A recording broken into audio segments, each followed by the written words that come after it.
2014년 4월 14일 한 남자가 구독자 1000명을 자축합니다. 그리고 1년 뒤 구독자 2000명을 달성하죠. 유튜브를 시작한 지 약 4년 만의 일입니다. 그리고 몇 개월 뒤 구독자 8000명을 달성한 그는 5년 뒤 자신에게 편지를 보냅니다. 그리고 현재 그는 우승 상금 5억 원의 오징어 게임 람보르기니를 분쇄기에 갈아버리는 연수입 9천억 원의 전 세계 유일무이 유튜버가 됩니다. 오늘은 그가 평범한 유튜버에서 지금의 최고의 자리에 오기까지 어떤 과정을 거쳐왔고 그만의 어떤 특별한 비밀이 있었는지 며칠간 그의 영상 수백 개를 분석해 답을 찾아냈습니다. 2024년 6월 3일 전 세계 구독자 1위 채널인 T시리즈를 제치며 미스터 비스트 채널은 구독자 2억 7천 명을 달성했습니다. 물론 그도 초창기엔 평범한 유튜버 중 한 명이었습니다. 마인크래프트 같은 게임 영상을 주로 업로드했고 당시에는 조회수 1000단위가 겨우 나오던 채널이었죠.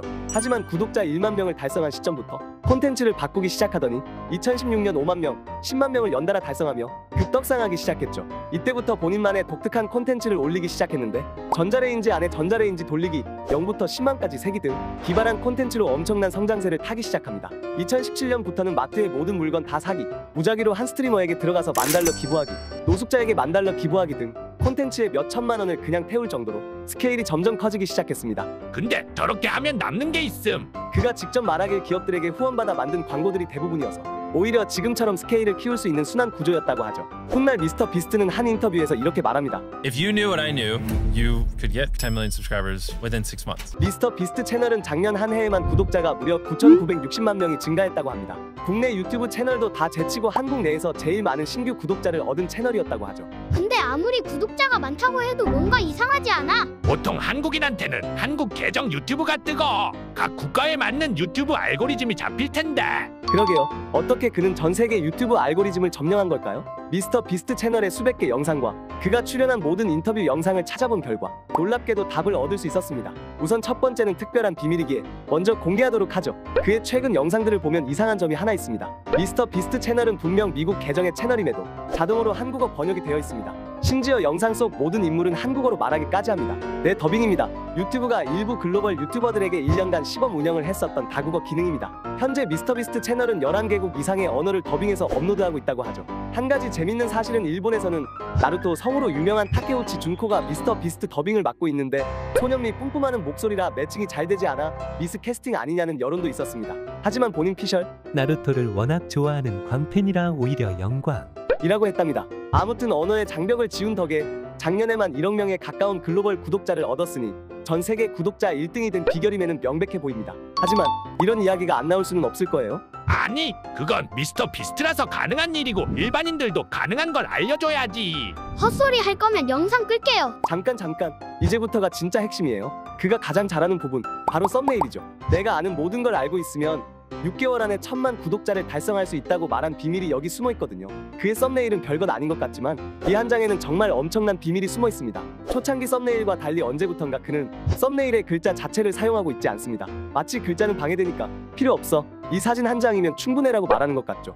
여기서 가장 중요한 포인트는 썸네일에 항상 박제되는 특유의 표정인데요. 공통적으로 시청자와 아이 컨택을 하고 있다는 거예요. 그게 무슨 상관이야? 라고 말할 수 있지만 아이 컨택은 의사소통에서 엄청나게 강력한 힘을 발휘하는데요. 우리는 눈빛을 통해 의식적이든 무의식적이든 사람의 감정을 읽어낼 수 있거든요. 힘듦, 슬픔, 기쁨, 긴박함 등 썸네일의 감정을 담아내서 주제에 맞는 표정 변화를 사용하고 있고 썸네일을 본 순간 영상 내용이 오버랩되는 방법을 사용하고 있는 것이죠.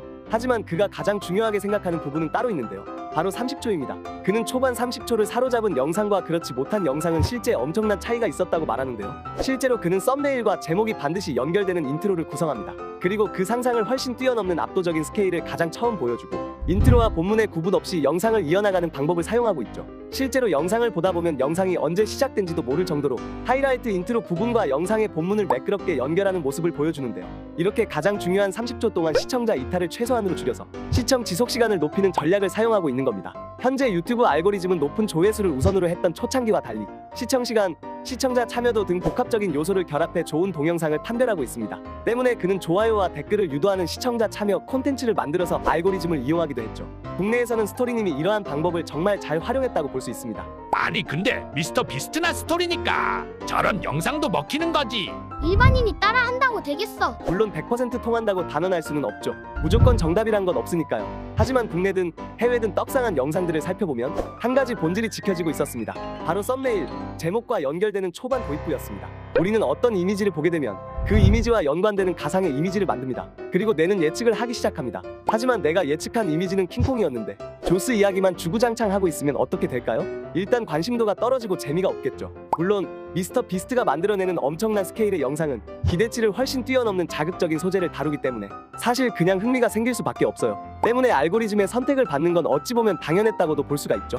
하지만 그도 처음엔 알고리즘을 연구했다고 합니다. 그리고 가장 중요한 본질을 깨우쳤다고 했죠. The beauty of YouTube, which I think does it better than anyone else, is the algorithm is so refined where your YouTube account is just what YouTube thinks you'll watch, which is very accurate. You don't even really study the algorithm anymore. You just kind of study what do people want to watch. If you want to get 100 million views on video, you don't go, how can I trick YouTube to serving this to 100 million people? It's just not going to happen. You just think, how do I make something that 100 million people will want to watch? And then YouTube will give it to them with the data tells them that 100 million people want to watch it. 오늘은 여기까지. 영상이 유익하셨다면 구독과 좋아요 잊지 말고 부탁드릴게요.